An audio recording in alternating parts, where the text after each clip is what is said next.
Welcome to the Trading Sliders Podcast. Here we go, episode number 59 of the Trading Sliders Podcast. How's everybody doing out there? My name is Bobby Puckett. Here with me in studio is Kurt the Flash Bennett. What's going on, Flash? I don't know much, Bobby. Same as usual, just running around, trying to get stuff done today. Yeah, same as usual. I'll tell you what I did this weekend.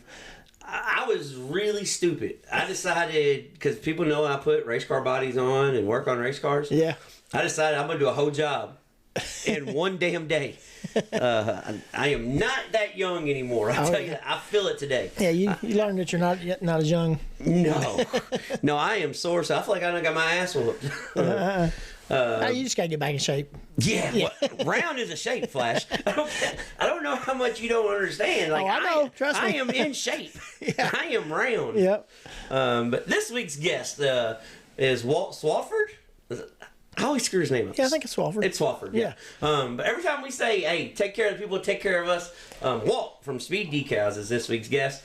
This is a fun interview Flash and I did. I thought it was like a few weeks ago, but once I look back at the notes, it's been about a month and a half ago. Yeah, I know. So we've kind of been on the road. All this stuff just kind of all just blends together. You're just like, oh yeah, we did that last week, and then you look back, it's like, well, last week's hell. Yeah.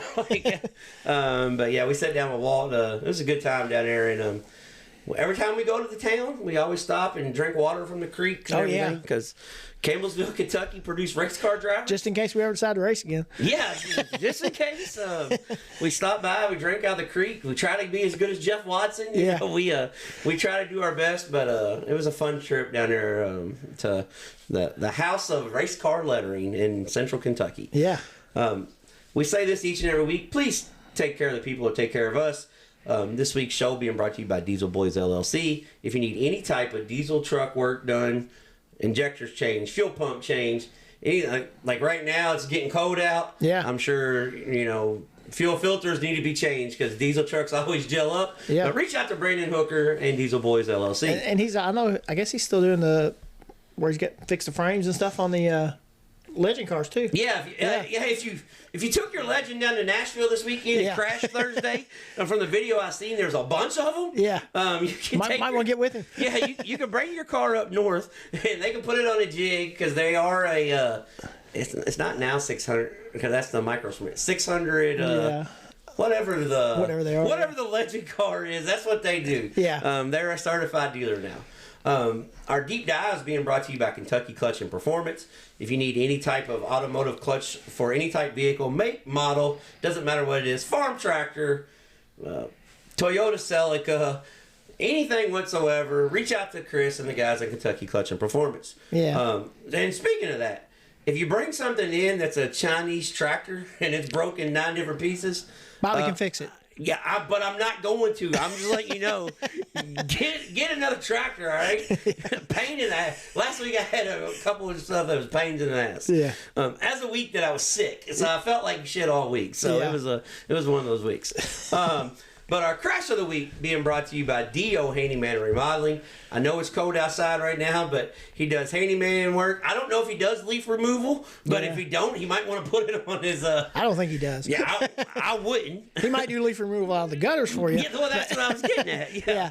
But if you need any type of work done around the house, reach out to David at D.O. Handyman and Remodeling. Talking about that, I got a funny story. Well, these kids, me and David, he's my cousin. Just a little... inside baseball there. Yeah. Dave's my cousin. But anyway, we were about 10 years old, and we had this old boy that had a bunch of bike parts, had all kinds of cool mag wheels hanging in the garage and everything. And he wanted us to rake leaves at his house for him, and we traded out in bike parts. We raked leaves for 2 weeks in this guy's yard because that's probably the reason why I don't never rake leaves now. I just blow them in a pile and cut them up. And then if you race bicycle figure 8, you broke that plastic bag in one hit. Yeah, that was horrible. That was a terrible business decision. Oh, yeah. Flash. Well, you live and learn. Yeah. But if you need anything done around the house, reach out to David at 812-989-5002. Our slider of the week being brought to you by this week's guest, Walt at Speedecals. If you need vinyl work done, right now it's time. Like, I just put a body on this week, so you got guys starting for next year. He does about 70 or 80 race cars a year. Yeah. So get on the list. Get your work done early, but reach out to Walt. at Speedecals. And our racetrack spotlight, talking about us being tired, I guarantee he's tired. Oh, yeah. He was cooking for a few hundred people a night for the last 4 nights. I kept up with him on the weekend, seen his post on there. So yeah, but our racetrack spotlight being brought to you by JT's Trackside Catering. I was just teasing with him the other night. I said, "Hey man, I'm gonna need some catering stuff done for a party Sunday." Yeah. He's like, "This Sunday?" I was like, "Yeah." He's like, "Not gonna happen." I was like, "What the hell?" Yeah. But no. But if you need anything, reach out to JT's Trackside Catering. All right, got all their sponsors. Yeah. Everything's good. And before we start news of the week, I know some people have or haven't seen it, but people have been asking for. We've been doing this for 59 weeks. So we've probably had questions for 54 weeks. Yeah. When are you guys going to have shirts available? Well, we have shirts available. Yeah. Kind of. They're on the way. Yeah. Shirts will be here in like 2 weeks. But yes, if you want any type of shirts, hats, and stuff like that, just get with us. I think the hats are on limited size, but we can get more ordered. But we got plenty of shirts coming. So if you just get with us. Stuff it's on the way. So, yeah.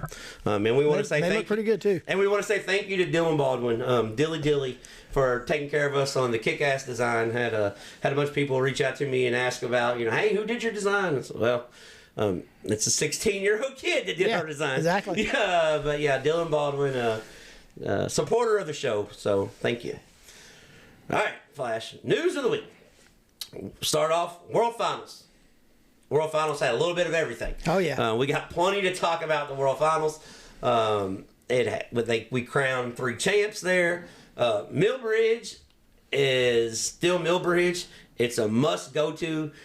That is my number one next year. Yeah, we were supposed to do that this year. Yeah, I know, but we didn't make it. Well, we still have a shot. They got 4 weeks of Saturday races still. Okay. So I'm not saying it's out of the realm of possibility yet. Yeah. But for sure, 100% have to go to Millbridge next year. Place is just badass. Yeah, it's cool little bull ring. And everybody like, oh, it's just mini, micro sprint stuff like that. Well, they don't race like that. No, that place is just badass. Yeah. I mean, when Kyle Busch races there, every week. Yeah. Late model versus sprint car. Thanks to Jason Fager, we got a little bit to talk about that because everybody was getting along just fine. It's World Finals week. Everybody's blending together, and then he throws a grenade and sits back and watches. Yeah. Starts a shit storm and kind of laughs, so we're going to talk about that. Clarksville has their final send-off, and they do it only way they know how. The Clarksville Speedway way. Yeah. So we'll cover that. And we had a weekend double down, which was almost a quadruple down, but is actually a triple down. So we'll talk about that. Yeah. And when we get in our racetrack spotlight and upcoming events, it's time for USAC to start its West Coast swing. And they start off out at Placerville, the old Hangtown 100 coming up this weekend. So all kinds of stuff to discuss.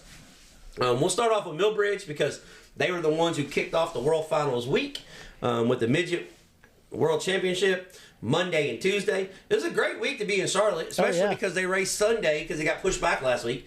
You could have went Wednesday when everybody started and stayed in Charlotte for a whole other week and watched racing every day of the week if you wanted to. Yeah.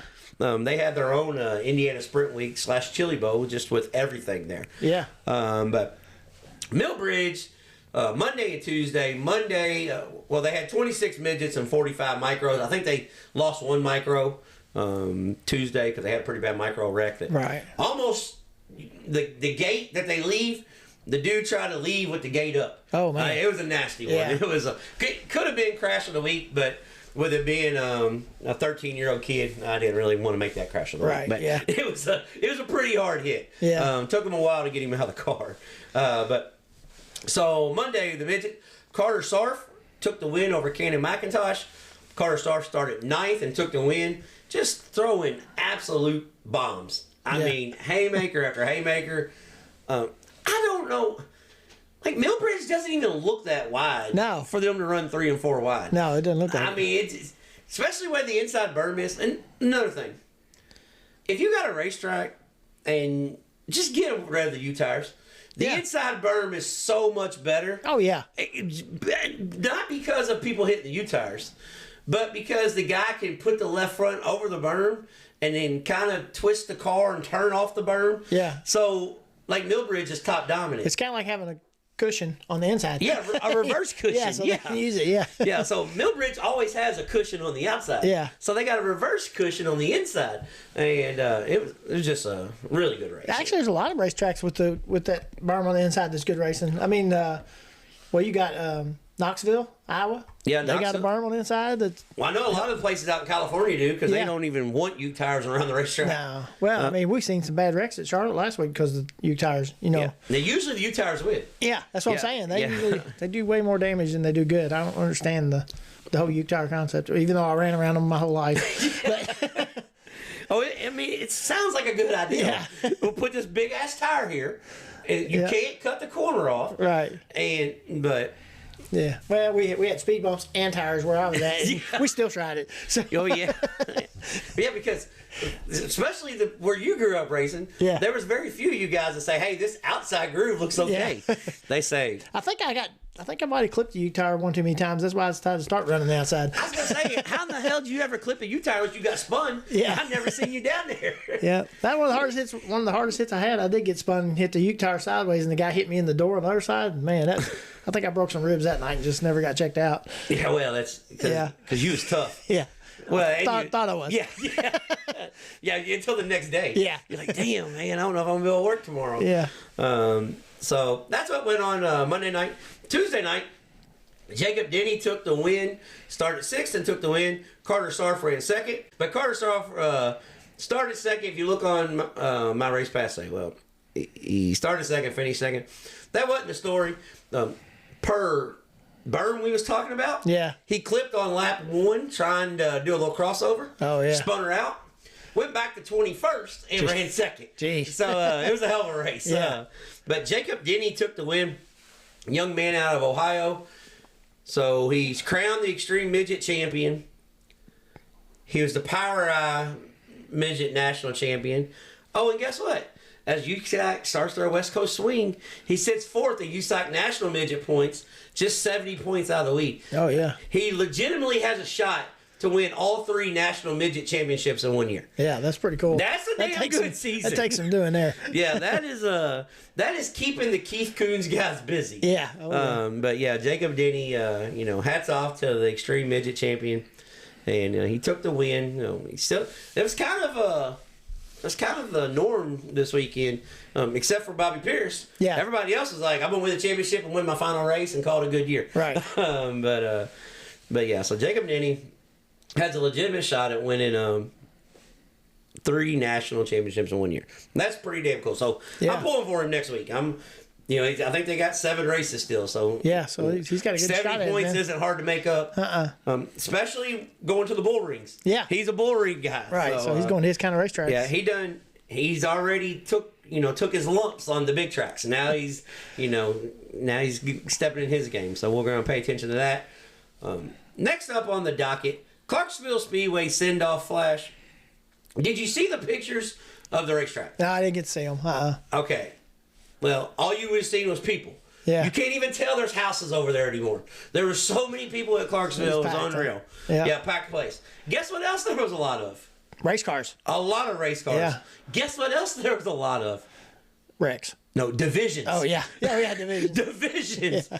Clarksville Speedway, doing Clarksville Speedway things one last time. Yeah.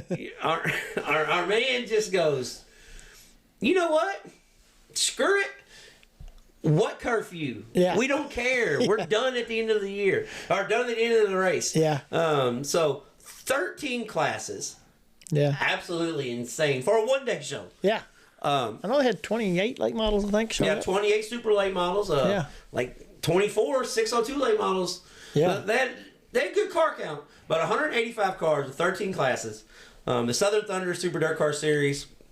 And Sam Seawright started on the outside pole and took the win over Josh Puntman and Corey Hedgecock in the final race in the famed Speedway's history. Sucks that we're losing a racetrack. Yeah. Especially that one. Yeah. That place is clean, neat, racy. Can they sell the dirt off that, I wonder? Because somebody needs to buy it.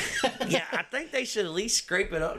Now Scroggins, if he listens, he's probably thinking about that now. Yeah, right. You know, they bought the property, but they didn't buy the dirt. You know?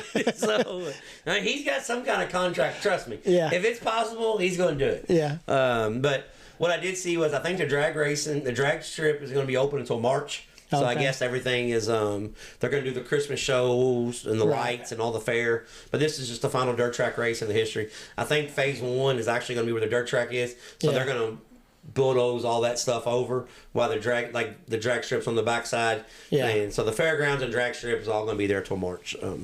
Is the way I took it. Could be wrong, but it was a hugely successful event, but kind of bittersweet because it was I was actually going to try to get down there with it being the final race, but like I said, I didn't feel real good last week and had a bunch of work to do and decided, you know what, I'm going to get this car knocked out because, I don't know, I guess I'm a nut sometimes. But yeah, so that was, but hats off to Clarksville Speedway and Lamar Scroggins and the Scroggins crew down there because he could have closed up shop a long time ago, and he fought to the very end. And I think he's going to be all right. I think he made out all right. And this is the little rumor mill. I don't know if I won't say who told me because I don't know if they want it out there. But I heard there's a very, very good possibility that the Scroggins family acquires a little quarter-mile paved racetrack in Tennessee that the Scroggins family is not done racing dirt. That Hollow Room Speedway may be becoming a dirt track. Oh yeah. So you said sell the dirt, and you may just transport it, down the road. So I don't know. That's just rumors. I don't know. Haven't heard anything from the Hollow Room folks or nothing. They just had their own event. Right. This last week, pretty successful event. Had a bunch of cars there too. But I heard that back a few. I guess it was a few weeks ago that there's some very serious talks in that that there may be a quarter-mile dirt track, a lot easier to get to from the Louisville, Kentucky area. Yeah, straight down the interstate. So, but we will see. So hopefully, think you'll be allowed back then? Actually, I think I'm already allowed back. Oh, okay. I think I've been back since I've been barred. Oh, okay.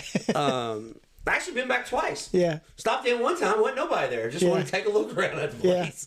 But I think I'm allowed back. I think my name's off the board now. I think. Yeah. Now, I don't know if that old boy that works at the gas station wants me to. I don't think he wants me to come back. He remembers me. Yeah. But yeah, that was a long time ago, Flash. So look, I don't hold no grudges at all. But if they still got a grudge over that 25 years later, sorry about their luck. They'll just have to get over it. Yeah.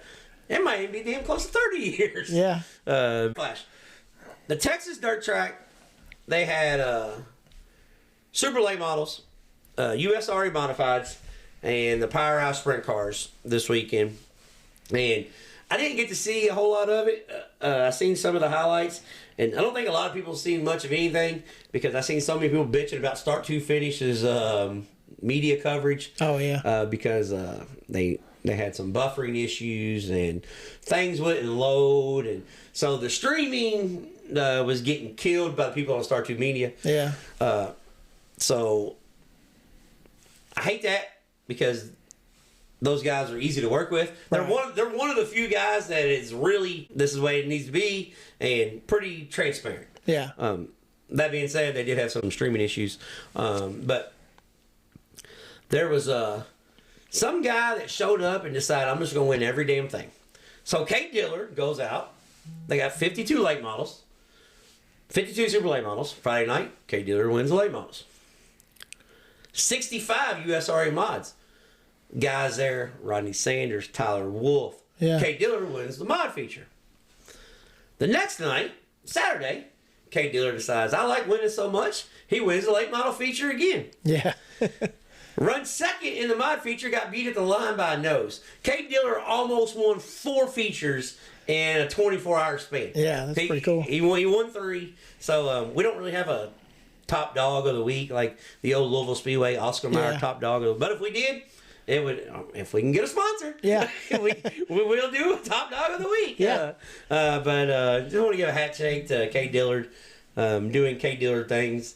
He just, I think sometimes you just got to take a step back to go forwards. Yeah. And when he decided, you know what, I'm just not going to run the World Outlaw Tour the rest of the year. I'm just going to go ahead and just, especially when who did he run over?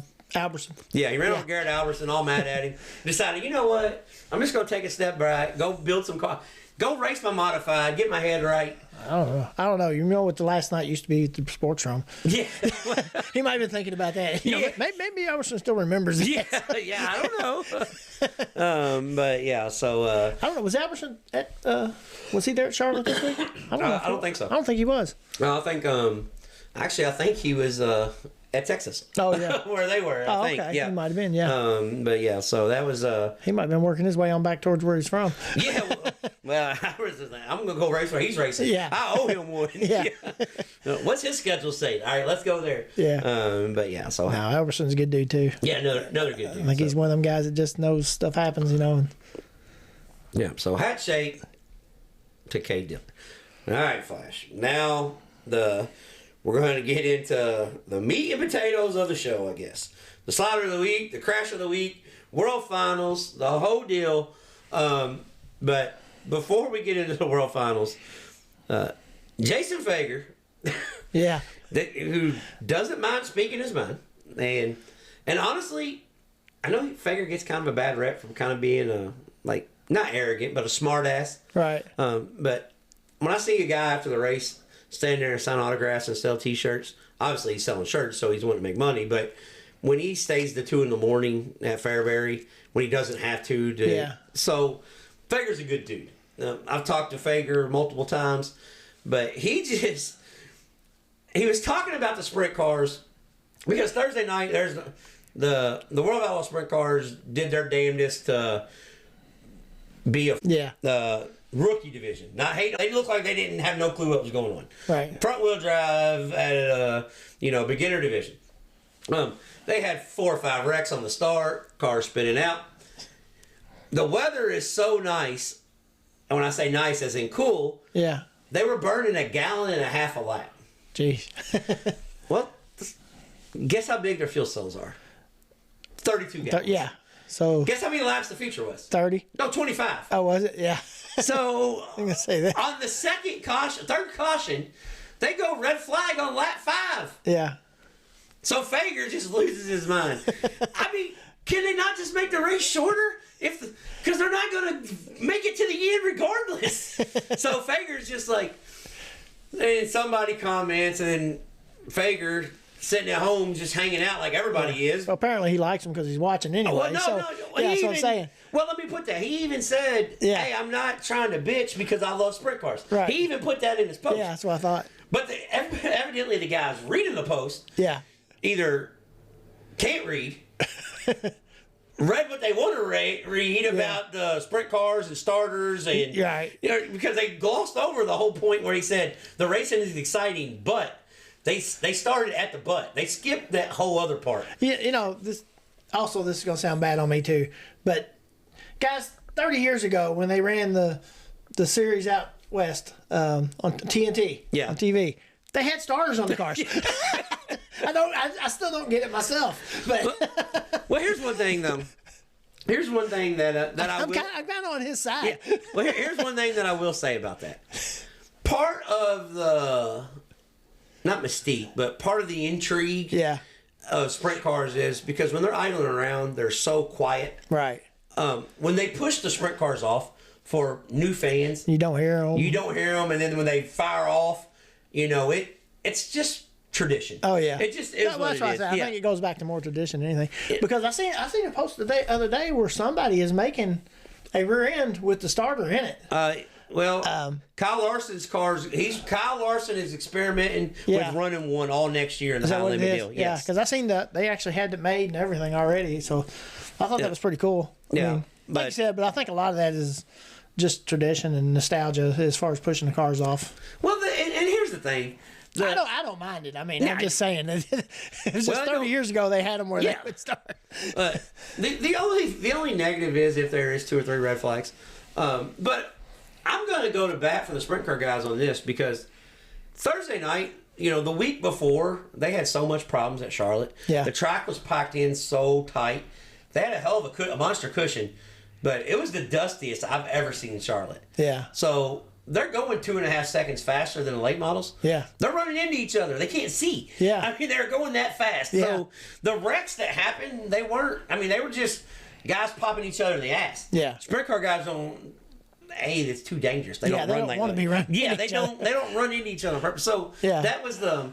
But once the race got going, yeah.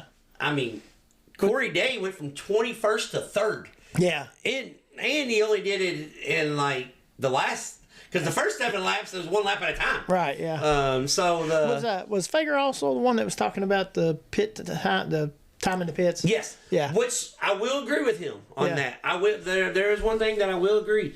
I'm not a guaranteed time. But I also seen where I don't know what announcer it was. Somebody from another series said, "Yeah, but we do with our series. You get 2 laps once the lineup's set." Right. He said it averages it out to about 2 minutes, anyways. Yeah. So in them, as soon as the record drops the car, you got 2 minutes. Right. But here's my thing.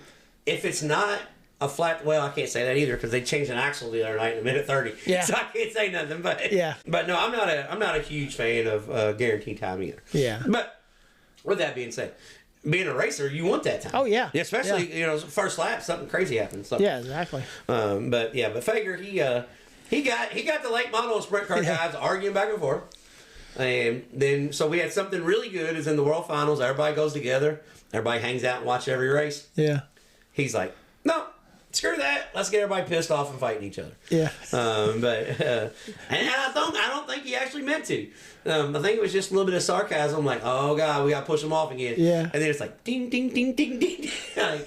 like 900 comments. I don't know if Fager listens to the show or not, but I posted a meme on there the other day. Bob Ross painting a picture of a cushion up on the racetrack. Well, then after it shows Fager blasting around the top, Yeah. And he actually liked it on our group text thing, so it's pretty cool. Well, I think Jason Fager kind of might just be a little bit a fan of the show, so I don't want to shit on him too bad.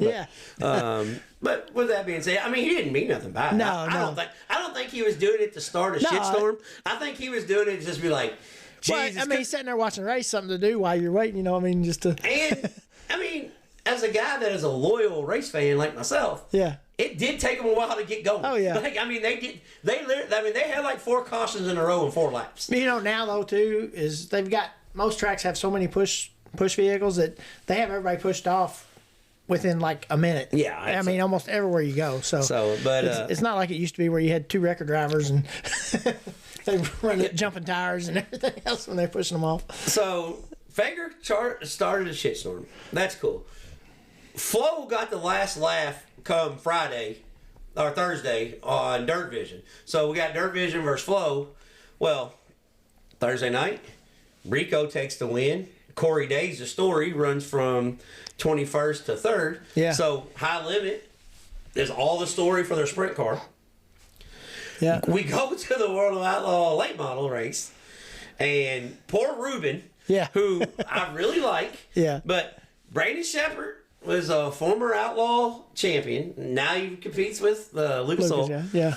Shepard's leading, and he's looking down at his... Now, I'm going to defend Ruben because being somebody that has announced races, that is nowhere near professional as they are, I know when there's so much going on in a booth. You have a scorer on the backside of you, the guy on the receiver over to your left. You got like 3 scores, actually. There's usually 2 or 3 people in there. They're hauling out numbers and stuff. They're hauling out lap cars. Brady Shepard's got a big enough lead. If he don't screw up, he can almost run out of fuel and win the race. Right. I.e. he screws up. Yeah. But Ruben watches him going in the corner. In the middle of turn 3, he's got the lead. So Ruben looks down at his computer screen. All right, Pierce is in 9th. If he runs top 12. So he says... Brandon Shepard wins the race, and Bobby Pierce, your champion. Well, while that was going on, Shepard didn't win the race. No. Hudson O'Neal was like, thank you, Sheppy, for getting out of line. And he drives past him, and you could tell in Ruben's voice that he knew he blew it. Yeah. And one thing that I'm going to say about that is he did. He absolutely blew the call. Yeah. Hell, I screw up every week on the mic. Yeah. Every single week I screw up. I screw up names. I screw up hometowns. I screw up laps. Trust me, I get it. Yeah. But he gets so much shit. Oh, yeah. Because you never want to be the guy that follows the guy. Everybody loved Rick Eshelman. Yeah. Everybody. There's not one person in the industry that did not love Rick Eshelman. Right. So a lot of people didn't want Ruben to have this job to begin with. Yeah. Is Ruben James Essex? No, he's not. He's got his own style, but he does a damn good job. Oh, yeah. But everybody always compares Ruben to guys like Chris Steffen, because Steffen does the Summer National stuff too. Yeah. And their styles are just different. And I hate it for Ruben. I really do, because he is such a good dude. But I think he's a guy that really cares what people think about him. Yeah.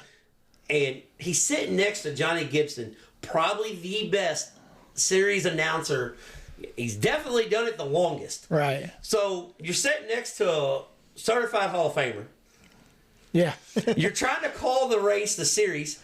And when I just talked about the dust, it's dusty as hell. Yeah. So the press box is so far away from Charlotte. So he just screwed up. Yeah. And well, like God, I said, they beat in his him up. defense, I wouldn't. Once they ran into 3, because I did watch that race. Once they got to 3, I wasn't paying no attention either. I was trying to look back through if the camera pans back to see where Pierce was, you know. Yeah. So. But and then when they come across the line, I didn't even realize it till after they showed the replay that Hudson had won myself. See, when I was watching the race, me and Tanya were sitting there watching the race, and he goes, "Brandon Shepherd wins." I said, "No, he didn't." Yeah. like I seen it. I seen Hudson over passing. yeah. I was like, "No, he didn't." So I was thinking, well, maybe the video and audio is off. Right, yeah. You know what I mean? Because Dirt Vision has had a problem with that a few times. Yeah. On the ASCS sprint car stuff. Yeah. Like Ward would be like, coming off turn 4, and these dudes be going in 1. Yeah. I'm like, whoa. So Flo got the last laugh on that because their announcer didn't screw up. Their driver won, and then Matt Shepard won. So the Speed Decals slider of the week comes Hudson O'Neal. Oh, yeah. The real deal. It actually was a slider off turn number 4, Yeah, off 4. For the win. That's pretty good. Yeah, this week's slider of the week, Thursday night. Well, Friday night, the World of Outlaw guys was like, listen, high limit, no. You are not coming in and beating us. Yeah. David Gravel's like, I'm the series champ. I'm clinching it tonight. And David Gravel started 6th and took the win. Sealed his championship. I said Bobby Pierce sealed his championship Friday because all he had to do was run 16th or 12th. Yeah. 12th, I think. So he took the championship. Saturday, Gravel took the race. Friday, Gravel took the win and the championship. And then late models, the World of Outlaw late model guys, they had a bad week this weekend racing against the Lucas guys. So I know there's always a Lucas versus World of Outlaws, and people are always, what series is better. And I'll be honest, I kind of like the way the World of Outlaws do things a little bit better than Lucas as far as what tracks they go to, kind of how they schedule. Right. But this weekend it was all Lucas Oil guys. Oh, yeah. Superman Jonathan Davenport took the win Friday night. And Alex Payne took the win in the Big Block Modifieds. And then Saturday night, Buddy Kofoid took the win, starting 4th for the World of Outlaw Sprint Cars. And Superman Jonathan Davenport said, you know what? I got this. I'm learning how to win again. Yeah. Maybe because the track was slick and didn't have a cushion. Yeah. I don't know. Right. There was a cushion for the sprint cars. But sprint cars and late models are 2 different style race cars. Yep. So maybe because the late models ran around the bottom. But yeah, it was too far up for the late models, I think. Yeah, it was too far up. But so Jonathan Davenport took the win. But this week's Crash of the Week, brought to you by D.O. Handyman Remodeling, goes to Tyler Siri in the Big Block Modifieds, starting Friday night at the start of the feature. Took them roughly an hour to get him extracted from the car. Yeah. Bad crash down the backstretch, flip, hit the wall upside down. Not quite the hit Stuart Friesen took, but basically the same type of hit. Right. But he didn't hit the corner of the wall. He hit the wall. And I seen where Outlaw Speedway, the promoter of Outlaw Speedway up in New York, that he is the promoter. So Outlaw Speedway put a thing up. But Tyler, he had a broken arm, broken sternum, concussion, but no head or neck injuries. That's good. It says it's going to be he has a pretty extensive surgery on his arm, and one of his hips was beat up pretty bad, but he's going to be okay. So if you could reach out to Tyler Surrey or Outlaw Speedway and buy some merch, buy some gear, they're gonna need it. He got a long road of recovery. So I was gonna tell you too. On a different note, just something funny is, I mean, it's not really funny, but like Bobby Pierce had a post out there today where he was talking about he got lapped in the race, but he had confetti all over him anyway. Yeah. So it's kind of funny. But then the other Lucas guy that had a really bad weekend was Moran. He didn't make either race. Any of the races, yeah. So and Ricky Thornton Jr.'s car wouldn't run. Yeah. They were just talking about how bad it can humble you, this kind of racing. So yeah, it's just well, Ricky Thornton Jr. probably one of the most diverse drivers in the country. Yeah. Monday night he had to run a B main. Yeah. In the micro sprint, they had 45, 46 micros. He had to run a B main. Yeah. Makes it. Crashes on the 1 to go lap. Oh, man. They checked up in front of him. He hit somebody and breaks the damn front end. Don't even get to make a lap of the feature. Jeez. A bumper tag deal. Makes the feature Tuesday in the micro sprint. Through the B main. Lap 3, cuts right where tire off, bounces off the wall. So he was there all week. I mean, his whole week was like that. Yeah. I think Thursday he ran pretty good, and then car wouldn't run the rest of the week. So happens sometimes. Yeah, it's just the way it is. Yeah, I mean, when it's good, it's really good, and when it's bad, didn't he let Jimmy drive his car one night too? Yeah, he let him drive the backup car. Yeah, because his primary car wouldn't run. Right. Yeah. So he missed the feature. Yeah. And Jimmy Owens broke a motor. Yeah. So they pulled the backup car out, let him drive his. So that was pretty cool. Yeah, but congratulations on Bobby Pierce taking his second title. Former guest, I guess our former guest update. Bobby Pierce took a title. Oh, and former guest Drake Edwards picked up 2 wins this week. I need to write that down. Forgot about it. 2 micro sprint races at ADOPE, Adobe County. Oh yeah. It's I'm pretty sure I'm screwing it up, but it's a Power Eye micro sprint. They had like 50 or 60 guys. That's pretty cool. I seen where he's a wheel man. He's one to watch here for too long. I'm telling you. He's a kid that just when you talk to him. You wouldn't think he even knows what a damn race car is. No, I know. Yeah. But when he gets in it, he's on go mode. Yep, he can drive. He is on go mode. So that's it. Anything else before we get off here and listen to this week's deep dive? No, I don't think so. All right. Yep, let's listen to Walt. Yep. Then we're gonna check out the sponsor, Slider of the Week. Good friend of ours. Good friend of ours. Good friend of the show, Walt at Speedecals. It's time for the Trading Sliders Deep Dives presented by Kentucky Clutch and Performance. Here we go, ladies and gentlemen, on this week's Trading Slider Deep Dive.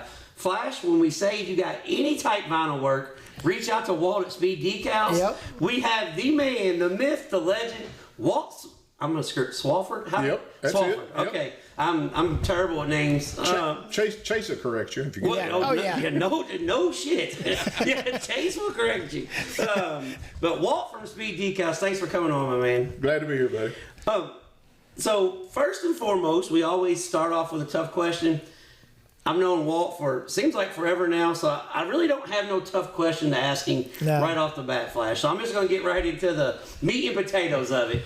And if something tough comes up along the way, we'll go from there. But how long have you been doing this race car lettering thing first? I think we started back in the middle of the 90s, sometime back then. It hadn't been really that long, but about when the computers were coming out where you could do the die-cut decals, that's where we started. Because you said before we got on, you're not a paint guy. No, my dad did it. Man, I wish I could do it. Yeah, and speaking of your dad, your dad's in the... I'm going to screw this up a bit. Is it the Central Kentucky Motorsports Hall of Fame? South Central Kentucky. South Central Kentucky. Yes. Okay. Because a lot of people don't know this. They say Walt, and they know you've lettered race cars for everybody around the country, and we're going to talk about that. But the love for racing kind of started going straight, didn't it? Yes, it did. Drag strip. Yeah. The very first place I ever went, and I was 2 weeks old. And your dad, he owned some racetracks, ran some racetracks. Yep. So how was the promoting side of it, or was you too young to remember that? I was real young then. I really didn't understand what all was going on, but I enjoyed going. Yeah. haul a go-kart down to the drag strip. I'd ride my go-kart around the drag strip all day till cars started showing up, and then it was time to park it. Yeah, then I gotta behave now. Yeah. And I got to drive this Dad's El Camino one time. He said, stage that car up and run it down the other end. Let's see if the timing system works. And I said, all right. Well, by the time I'm staging up, I let that thing go. Mom pulls in the front gate, and she goes, Don, who's in the El Camino? He knew he was in trouble. Yeah. You done screwed up. Yep. That was all that. Then there was a go-kart from then on. Well, did you pull the go-kart up there and see if the timing was working? Oh, yeah. Then it'd get all the way down to the other end, chain would jump off, and I'd have to push it back. Yeah, that's the fun part. Oh, yeah. Well, that's kind of like the go-karts at the Brooks Battleground behind my house. Yeah, I'm going to have to take that in one day. Every 5 laps, we go red. Like Sports Room. We go red. Because we got to fix a chain. Because we got enough banking now, we just knock the chains off. They don't jump off. We got to hammer the sprocket out. Yeah. That's the way it works at my house. Stuff's going everywhere. It's like, oh my God, we got flags now. And we got the whole deal. No lights yet? No, we got. Listen. Still got neighbors fairly close. Got to keep it simple, right? Well, the neighbors behind us.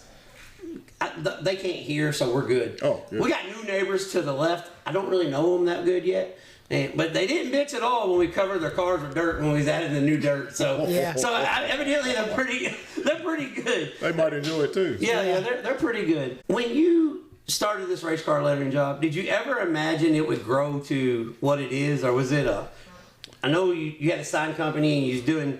Race cars wasn't primarily, your most dominant work, but now you do so many race cars. How do you make time for everything else? Yeah, that's the trouble. But when I started out, it was just part-time because I worked at Fruit of the Loom when they were here in town, and we just would do it at night, and my wife would come out during the day, and she'd cut decals, and we'd put them together at night and then go letter race cars.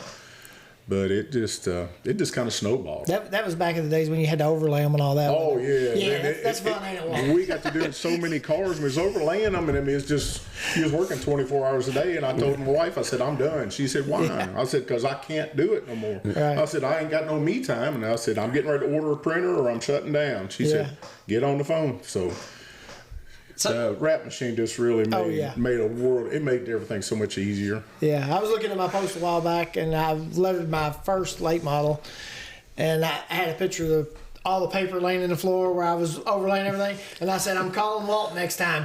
Well, the next year, you're the one lettering my race car. I saw that the other night. I was going back through our history on our Facebook message, and I saw that, and I got a good little laugh out of this. Okay. People don't realize how much work actually goes into it. And even what you do now with the wrap, it's a lot of work. It is a lot of work. You got a lot of time setting it up. They don't understand. They think when you come out and put the stuff on the car, it's that's all there is to it, and that's the easy part.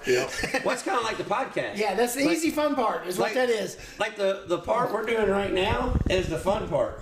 That's the easy part. But the part of the editing and the computer screen time, just like getting everything sized up, and that's the stuff that. If I would have had hair, I pulled it out. Oh, learning how to do it. Yeah, you're in the same boat as we are. Yeah. Well, me. Flash got all kinds of hair. I'm getting there. I got a spot in the back now. Yeah, Flash has got all kinds of hair. Over the years, as the sport evolves, because you're a fan. You're a fan first and foremost. I mean, you love racing. Not many people that are in the industry actually love it anymore. Yep. Yeah, I mean, just being honest, I'm one of those few people that now that I'm not like I'm in the industry, but we work in series and stuff. I can see where people that's been doing it forever gets jaded because I was always on the other side. I was always the driver, and I could see that.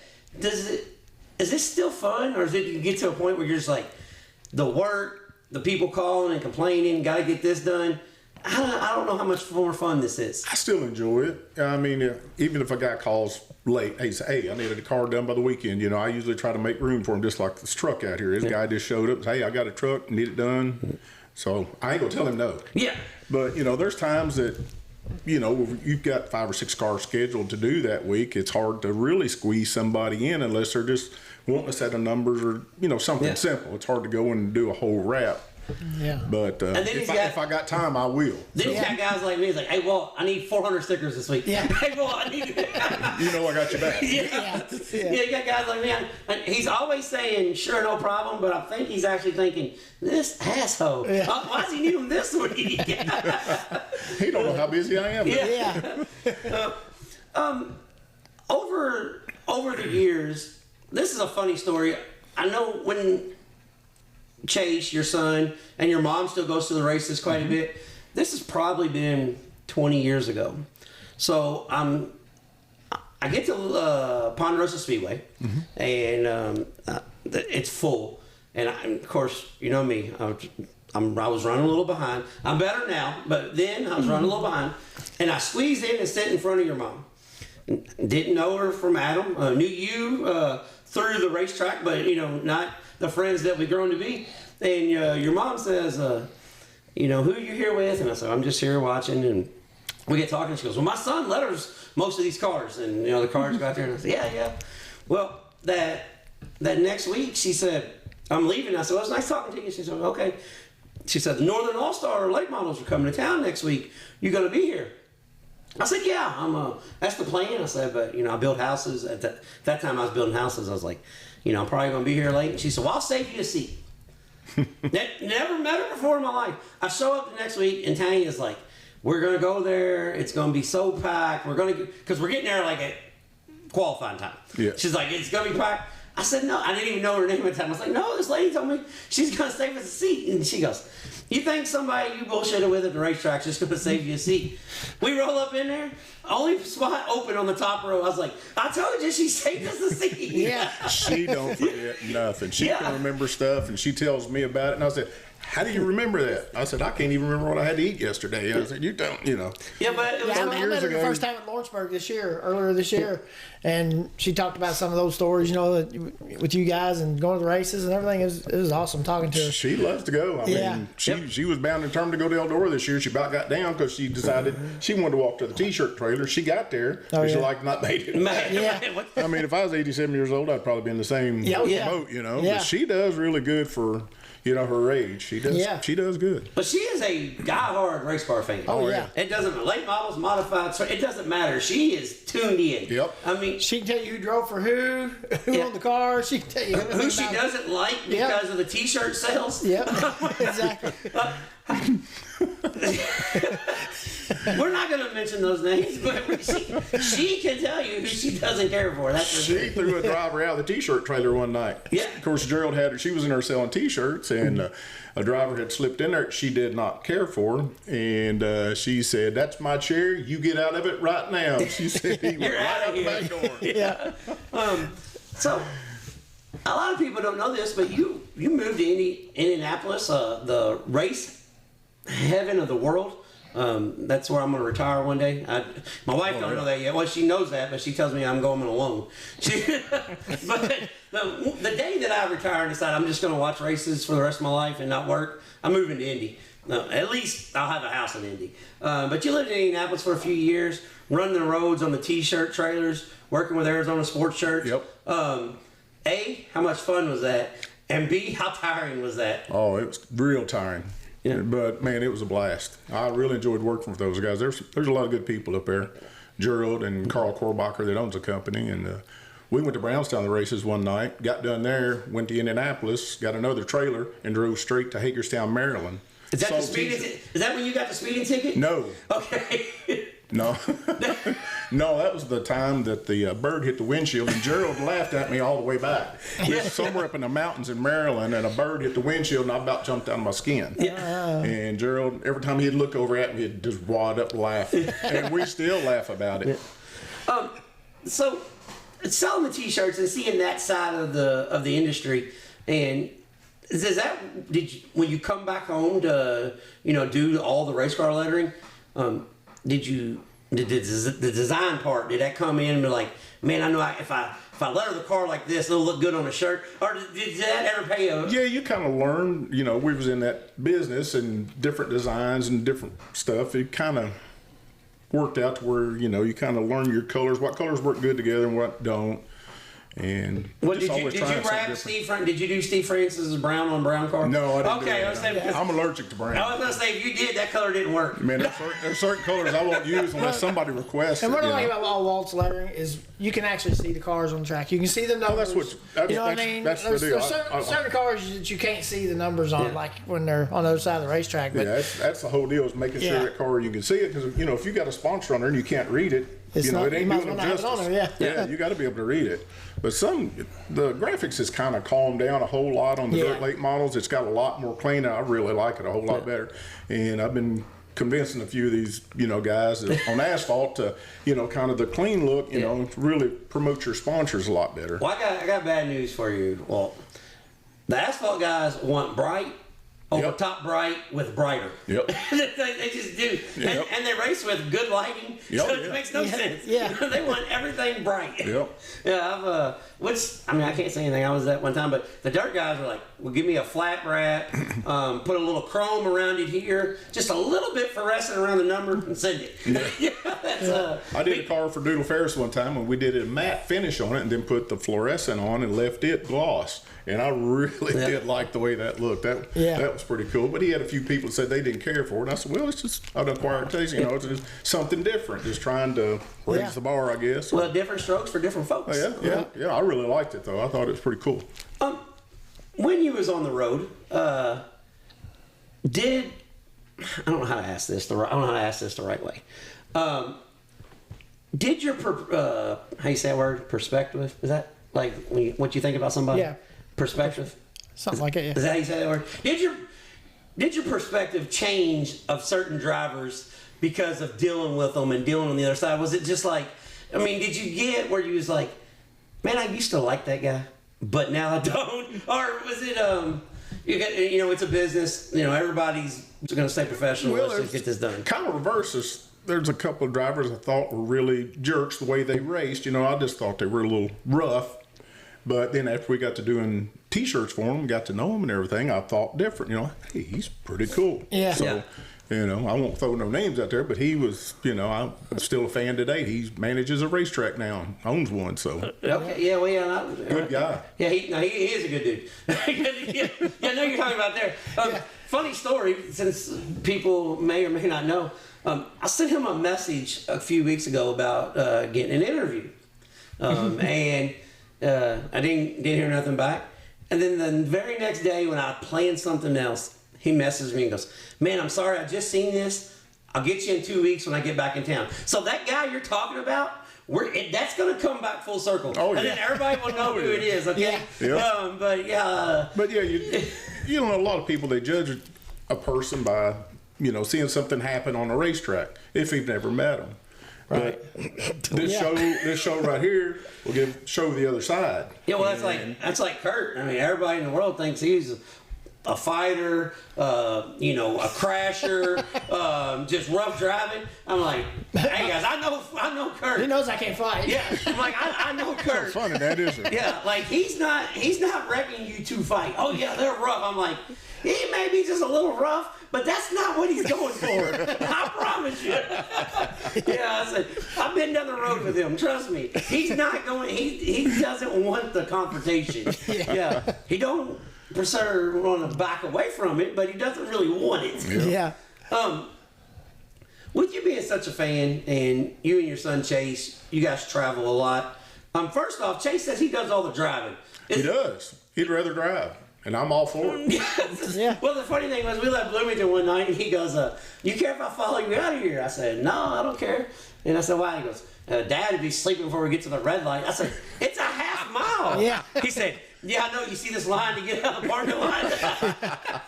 Yeah. Yeah. So, how fun is it to share your love for the sport with your son and travel up and down the road? Oh yeah, we have a blast. I mean, when we was coming back from Hopstock the other night, we was talking about where we was going to try to do this week. And last week I had it set up. I said, "Hey, what do you think about going to Beach Bend to the drag races for a little while on Saturday?"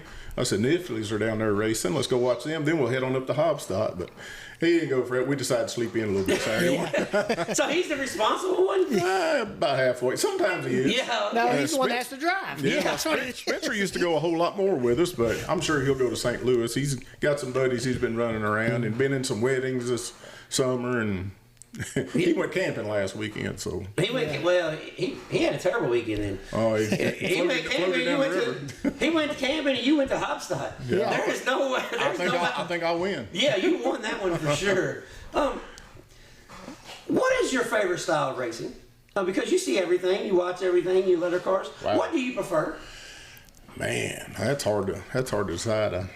You know, it's hard to beat dirt late models and sprint cars. I mean, I think of both of them probably right at the same. But then again, I love drag racing too. Yeah. I mean, I love the noise and the speed. I mean, when they're going 8th mile, 200 mile an hour in 3.6 seconds, it'll get your attention in a hurry. Yeah. And I really enjoy watching that. That's probably what we're going to do this next weekend, one night anyway. So, but you know, I grew up watching dirt late models here at Taylor County Speedway, and that's, you know, probably dirt late models, I guess. Dirt late models. I really, but you know, I like it all. I like the wing sprint cars, the midgets. You know, I like them all. Yeah, well, that's what I'm saying. You're not partial. Yeah, you're not partial at all. Or prejudiced, or however you want to say that towards a car. Right. You like them all because Walt was the first person from the what I say pavement world because he was lettering all the pavement cars that I could talk dirt racing with. As he come up and letter a car, we'd be able to talk dirt racing, and then he was one of the few because I grew up pretty much in a pavement world until Huey made me go do some dirt racing. Yeah. But I grew up in the pavement world, and Walt was one of the first guys that I could say, hey, how's so and so doing? Well, I just lettered his car; he's doing good. So he was. Pavement guy too, but what's funny is he was talking about Taylor County Speedway right here, and that's the very first place I ever made laps on a dirt track. Yeah. So that's kind of cool. Probably was there. That's kind of cool. I was probably probably wasn't paying enough attention. Oh yeah, well, I was a lot younger. I looked a lot different then. Speaking, Flash had a lot of hair then. I like saying that. Less belly. Yeah. How many race cars a year do you letter? I'd say we do 60, 70 at least, maybe more than that. I need to keep count, but I don't. You don't keep record? But with these guys, you probably do a lot of extra sides and stuff for them too, don't you? A lot of them I do multiple times. That's what I There's was one gonna laying say. right back there on the table. That's what I'm saying. It's not just doing it one time. You're making extra for I them don't all the like time. going ahead and doing 2 sets unless they order it, because Right. as soon as I change that, they're going to move something on it. Change the sponsor, say, hey, move this here, move this there, and then you got to wad that one up, throw it away or something. That's practice set. But I got a list over there that whenever somebody calls, I'll write their name down and what they want, and then I try to go by that list. But if somebody down, up the list or wherever calls, hey, I'm done, and I might move them up just a little bit, just to go ahead and get them done instead of making them wait. To try to juggle as much as I can, but sometimes it don't work out good. Somebody says, hey, you got his car done before you done mine. I said, I'm sorry, but he's done. It's just the way he's ready to go. And he probably didn't need 13 fluorescent oranges that I don't have right now. That's just like Mason Hadley's car I did last week. All that fluorescent I put around everything on his car, man, it took a whole day to do that. Well, that's guys don't ever spend a day doing it. Because you're back to overlay again. Yeah, you got to overlay it again. Yep. Sure do. And I don't mind doing it. It just takes time. And Walt doesn't tell everybody this, but if he comes to your house and he's one of the few guys that will still come letter your car, won't just send you the rack. He'll still come letter it. But if he comes to letter it, there's a good chance his wife's going to be either A, not only just helping, but hurrying the process along, or B, telling him, hey, let's get this going, because we'll stay there and bullshit about racing. Yeah. And she won't. She slaps it on and goes to the truck. All right, we're leaving. And I'm like, all right, see you, Walt. We got to socialize a little bit, Yeah, we got. She's good help. Yeah, she's real good. As I said, she does a good job, and she'll let him know that's crooked. And he's like, it's not crooked. He'll stand back, and when I see him, I was like, yeah, I couldn't do that with my wife. We've got, where I go down the side and start putting stuff on, then she'll come behind me with the heat gun and stuff, to go over rivets or dips and dives or dents or whatever, and she knows how to go and use that thing. It gets a little close to her like it does me every once in a while, and let you know you're too close. Too close. Oh, yeah. So is Chase or Spencer or anyone, they interested in the sign business? Or? Well, Spencer, he has done a lot of cars for a wrap company down in Tennessee. They were paying him, per car, and he was doing 20, 30 cars. Martell, I believe was the name of the company, and he was doing a lot of artwork for them. He would send him all the sponsor stuff, and Spencer would do graphics and lay it out and send it back there to him. I had him do some cars for me. I said, hey, Hatcher's wanting a car next week. I said, why don't you do me some graphics for Hatcher? They want to change it up a little bit. He said, all right, he'll open the computer up and he'll do it. And he's real good at that. And Chase's dad did it a little bit, with the iRacing and stuff and playing around with stuff and also in his sponsors and stuff. And he does pretty good with it too. I think, both of them could, with a little more time, getting into it, other than working their regular day job, could get after it. Well, do you think they're ever going to become a time where they're like, hey, Dad, I want to take this over? Or is it... Well, they both talked about it. Spencer more so than Chase. I think he would like to do it, and he probably could. He's really good because he's come out here and sat down on the computer and done stuff with my program that I was like, hey, how'd you do it? Yeah. Whoa, what's going on? But he's learned it in some other program. But mine, it's just dedicated to that. But find a little shortcut every once in a while. Yeah. Still learn stuff. Oh yeah. Well, that's why as long as I've been running that. So that's why I'm with this. We've been doing this for a year, and then the other night I learned something magic with editing. And I was like, Flash, you're not going to believe this. Yeah. He's like, what? I'm like, I can cut my editing in half. He's like, really? How? I was like, that's a secret, but I'll show you. Yeah. I was like, I was just playing around, and I clicked on it, and I was like, oh, that's a game changer. Don't take 9 hours no more. I can show you, but I can't tell you. Yeah, I don't really know how I did it, but I can show you what I did. Yeah, exactly. I dragged this and moved that. Yeah. It worked for this one. Yeah. That's funny. One thing about Chase. Chase is very vocal about who he likes, who he doesn't like. I think Chase might be your little bit of a trouble starter a little bit. He gets that from his grandma. Does he? Okay, because he does. Because I've seen Chase comment on people's posts before, and I'd message him like, "What was that?" I just tell him how it is. I'm like, "Yeah, well, I get that." I know it's kind of an oxymoron, me saying it. Yeah. Because I kind of tell people how it is sometimes, but he's a good kid though, man. I cut up with him a lot. Actually. Over sprint cars, him and I would say become pretty good friends because I give him shit a lot. Yeah, and he gives it back. Yeah, he gives it back. He doesn't just sit there and take it. That's for sure. He gives it back. But he's has he told you about your schedule next weekend yet?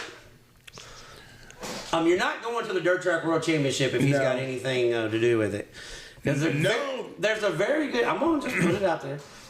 He may not have told you yet, but there's a very good chance you may be going to Lincoln Park for the first time to catch the World Outlaws. Yep. Heather was wearing him out about that Saturday night. And if you fall asleep on the way out, no. Well, I'm just saying, if you fall asleep when he's leaving the track, there's a chance he's going to go west and you're going to LaSalle. Yeah. I'm just letting you know. Yeah, and he said something about staying in the Airbnb, so I'll just let him handle all that. Okay. See how it pans out. Well, I say I'm putting in a good word for you, Chase. All right, I'm smoothing it up. That's the way I do with my wife. All right, I just kind of put it out there. Well, it's a possibility. We may do this. We may go do that. Yeah. Just so I'm just trying to learn you, man. I think she likes getting us out of the house anymore. Oh, yeah. That's what I was going to ask. She'll stay there with Reese and take care of him, whatever he's doing. All right. Well, first we got to talk about Reese. Hold on, Flash. You don't know Reese, all right? No. He's 7'9", 12 years old. But he's a big kid, and when they went and played baseball, Walt would have to first thing you would take with you. You don't got to remember the glove, the bat, none of that. You got to remember the birth certificate because they weren't going to let him on the field. They wouldn't let him play. Yeah, he's a big kid. He's a pretty good sized boy. He's a lot taller than I am. Yeah, and he works at his game. He works at it every day. Yeah, he's one of the kids I don't pick on. Yeah. I just let him go. I pick on your brother, man. His other two brothers don't pick on him no more either. Yeah. He can move them. Yeah, I just let him go, man. I'm gonna pick on Chase. If you want to help me pick on Chase, we'll do that. But Chase just turned to go the other way. Yeah. Chase, like, all right, yeah. How much longer do you think you're gonna do this race car learning thing? I don't know, as long as I'm physically able. Yeah. I did a trailer out here the other day, about got the best of me, but it turned out really nice. Yeah. Well, It was just out in the sun. If I hadn't been out in the sun, I'd been fine. It was just I couldn't get it in here. It had an air conditioner on top. Couldn't get it in here. It wasn't that big a trailer. Yeah. It was just tall. Yeah. People can't see this, so if I'm pointing at it, they don't really. But tell us about the Indiana Gill door up here. The top one come off of a car that he drove. It was an American-made car. Fred King built. That particular body, they ran it down at Atomic Speedway. And it was kind of a... Down at Atomic? Down at Atomic. Okay. Down in... The real Atomic Speedway. Okay. Yes. I just want to double check that. The real one. And it was more or less kind of a... It was a wedge car, more or less. Yeah. And he was running away with that race. And come around going in turn 3 and he was getting ready to lap Ronnie Johnson, and Ronnie took him out. And I never would have thought him doing that. You know, I'd never seen Ronnie do anything like that, but he took him out. That happens sometimes. He was gone. He was going. The bottom door is one my dad hand lettered. That's when John was driving for himself in C.J. Rayburn cars, and we ended up one of those. I got a few other doors and some other stuff over in the other part of the building over. I just never did bring over here. So, but. Well, those are old school. That's what I remember growing up watching. Yeah, I love the hand stuff. That's what I'm looking at. I'm like, man, that John Gill door is badass. Yeah. JT was sending me some of their old racing pictures of the hand lettered cars of the day, and I was going through those and looking at those. Of course, I watched my dad do hundreds of cars out here. You know, I mean, there's still paint marks in the floor, and there was different stuff was going on. And he used to let them down there at the house, and then when this building became available, we got it. So and moved them up here, but. Man, I watched him do it for many hours. And you can never take it up, huh? And I was learning the trade and didn't really know it, you know, because I didn't really know because I was working a regular job, you know, and then watched Dad do that stuff. Of course, we was all down there talking racing and. Well, here's the thing: you don't even got to learn how to learn, but you got to learn how to lay out the car. That's the tough part. Yep. Is learning how to lay out the car. A lot of times I'll have people. I say, you know, if you've seen something that you liked. I said, send me a picture of it. And I said, we won't copy it, but I said, maybe we can do something maybe to improve it or tone it down or whatever. And I said, just to kind of give me an idea, because I don't want to go do 4 or 5 different designs and then you not be happy. I said, I want you to be happy the first time, you know. Well, a lot of people got something in their head, but it's hard to relay the message to you. I mean, it's just, be like, all right, well, when red on the bottom, I kind of want to angle and break it up with some black. It's this white car. And you send them something, and they're like, well, no, I want it up on the quarter panel. I was like, well, you said break it up with an angle. So I get that, trust me. Because it's always a work in progress. But that was the cool part about when I had Walt do my car. I said, Walt, I've seen enough Walt's cars that I knew I didn't have to worry about it. I said, here, I want it's going to be green and white and this and just do whatever you want to do. And we put some black and some gold in there and some red. It turned out good. And it looked really good, Well, that's me. Every time I've never, all the cars that I've done, I've never said, I want this, this, and this. My only thing I've ever said was, make sure the number's on the back of the door. I don't want it on the front. Make sure I don't want it in the center. I don't want it in the front. Make sure the number's on the back of the door. And this ad has to go on the hood because this is the guy that paid the most. Do whatever you want after that. That's how I do. And see, now Walt can send them. Back then, you just had to show up and see what you got. Now you can send them pictures. Hey, this is what it was looking like. Back then, I'd show up like, oh man, I wasn't expecting that. Yep. Yeah, we use our phone quite a bit now. Don't know how we did with. I don't know how we operated without them. Not only. I'll show you. Look right there in the backpack. You see the book? National Speedway Directory still. Ooh. I still got it right there to go all the racetracks in the country. I've got one somewhere. I don't know where. I haven't seen it for a long time. It's got the blue face. Yeah, I've got that one back at home. That's the last one they printed right there. The black face. Yep. It's got. I still sometimes look in the back and look at the old schedules and be like, can somebody not make a schedule like this? Like USAC. I love USAC racing. I'm like, bro, let's do this schedule right here. I mean, look, how come we can't have 90 races all in Indiana? Why you gotta go to Texas? I'm good right here where I'm at. Are you a racing memorabilia collector?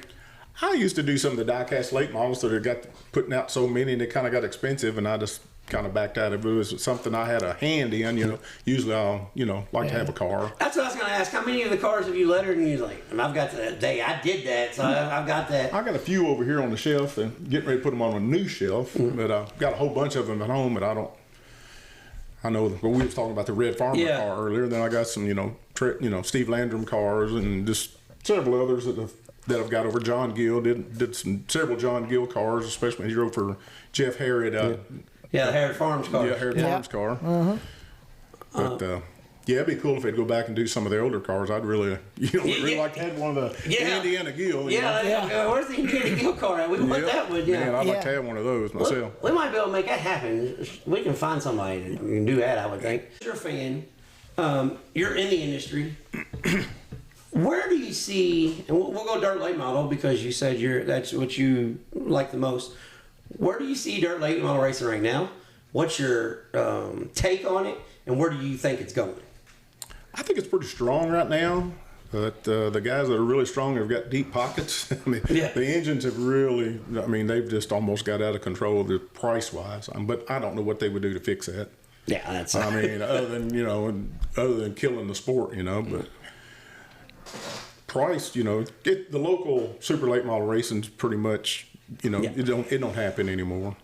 But I enjoy the crate cars. They're competitive. They're, as long as they're out there running side by side and everything, I enjoy watching them. I'll usually stay and watch street stocks and stuff like that. I like to go to Brownstown. Them guys put on a great show up there. Yeah, if you go to Brownstown, you might as well stay for everything. Oh, yeah. And just get an extra sloppy Joe. There's how many times that me and my mom went to Brownstown and Dad would go to Glasgow. We'd go to Brownstown, the races, and beat him back home from Glasgow. He'd go down there. Now, we always say everything slows down once you get there. Well, they're an hour behind back there down there. So, I miss that track. But here's the thing. Brownstown's near dear to my heart, but Glasgow is my favorite racetrack I ever raced at. I probably would have went with Dad. Did you ever go when they had that real high banks down there? Oh, yeah. No, I love Glasgow. It was there was Glasgow is like an East Tennessee racetrack without all the East Tennessee problems. That's the best way to put it. John Gill went off corner down there one night and went off in that brush down in there, and he come back in, he was covered in crickets. I never forgot that. That was always so funny. I raced there one time with my Sportstrom street stock, asphalt car, and I left. I think it was on a Sunday they was running for some reason, so the car was still on trailer, so I went straight down and didn't change anything on it. And by the time I got done, every body brace I had on the car was broke off. I just strapped the body on to get back home. Damn, how am I going to get back home? They ran Sunday nights there for a long time. Yeah. Just to kind of, be different. I guess they get some cars. So. Yep. How many racetracks you been to? Oh, I don't know. I hadn't counted. I wish I kept up with it, kind of like what you've done. Well, you had to get on that book then. I know. That book will help. Just go in there and mark them out. Yeah. Been there. Yeah, been there. What's your favorite place? What's your favorite style racetrack to go to? You a bull ring guy, big track guy? I probably like the shorter tracks now because of the aero deal on the big tracks. I know you go in behind somebody and you just lose your front end. It takes off. I was watching that Pittsburgh race the other night, and you get behind somebody, front end take off. Yeah, you're better than me. I can't watch it. 3/8 mile to quarter mile, I'm on. Half mile. Sorry, I'm checking out. Now, sprint cars on a half mile. Well, outdoors not bad about it. Yeah, outdoors not as bad as the other places. Yeah, it's hard to beat Eldor. Eldor is probably one of my favorites, but I'm just probably Brownstown, I'd say. Brownstown? I like Brownstown. I really like Junction City when the track is right. Right, yeah. And when it's right, it's probably the best track in the state. I like Florence too, but have you been to 191? I never have. I need to get out there. You need to check it out. 190. And I want to go to Mud Lick also. I've been trying to get to Mud Lick. Well, you go to 191 first. Okay. We need to all get together and go. Yeah. Well, here's the thing. I know every time I do this, it sucks. But they've got a super late model race coming up in a few weeks. But every time I talk about how good something is, it usually goes the other way. Yeah. But I've been in 191 3 times. 2 times back when it was open the first time before the accident and it shut down. But my wife and I went last year for the Southern All-Stars race. And it was as close as getting an Illinois bull ring as we can in the state of Kentucky. It looks a lot like Bull's Gap, but it's a lot smaller. But when you pull in, like just a setting where you're above the racetrack's below you, you got the banking. But it's a true quarter mile, but it races on the fence. It did that night. Now, it may not like that all the time. Yeah. Jeff Watson's listening. He's going to tell me shut up because he hates it. But it is one of those places that, I've only been there a handful of times. But when I was there, It's just a long way out there from here. It's what, 4 hours, I'd say, at least for me here. Yeah, because it's what, 2 hours and 20 minutes to Lexington for you? Yeah, about 2 hours to Lexington. Yeah, it's probably an hour and a half. It's probably 3.5 then. Yeah. Yeah, it's, because it's once you get on the Mountain Parkway, it's right. You get off right there at the Campton exit where the what's the Red River Gorge? Yeah. And you go up beside the expressway 15 miles or so. So it's not Ain't too bad. Yeah, it's not terrible, but it's not a place that's really easy to get into. Yeah. So That's what I heard. drive a smaller car. Don't take no trailer with you. Yeah. Don't just swing in there Yep. just because. But it's one of those places that's it's really neat. Yeah, there's a lot of good tracks that just a lot of times just don't have time to get to it. Well, you're like me. When we get there. Well, he's like Walt's like me. He's got all this stuff that he wants to do. And then he calls me and says, "Where you going to be at?" And I tell him, "Yeah, I'll see you there." So he spends a lot of time in southern Indiana. Yeah. He's like, just like me.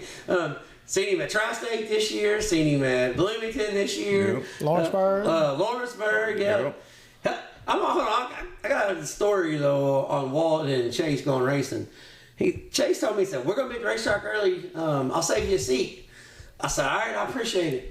Was you with me that night, Flash? Yeah. Yeah, and so Bloomington? yeah. So we get there, and the cars are coming right at us. USAC Sprint Show, the front wheels are coming right at us off turn 4. We're in the bottom row. I told Chase, I said, "Hey, buddy, I appreciate you saving me a seat, but we could have sat on this hillside and been a lot safer."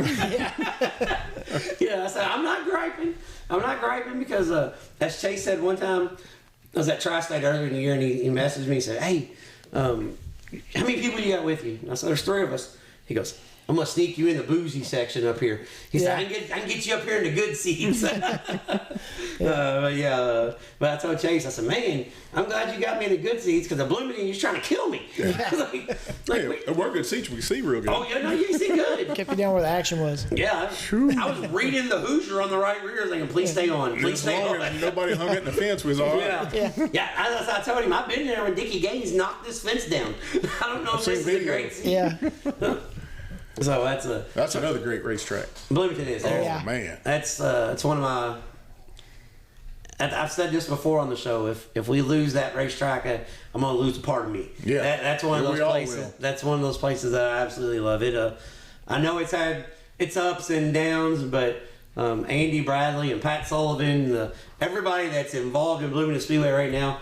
If you're listening to this, thank you. Yeah, definitely. From a fan's point of view, thank you. It's one of those places that just I guess this was 2003 or 4, the year John Stambro won like every race. I didn't miss a feature event at Bloomington Speedway. Went up there. Well, no, it couldn't have been 4. I was still racing. Maybe it was 5 or 6, right when I quit racing the first time. Yeah. Because racers quit and then come back and then quit. Yeah. So right when I quit the first time.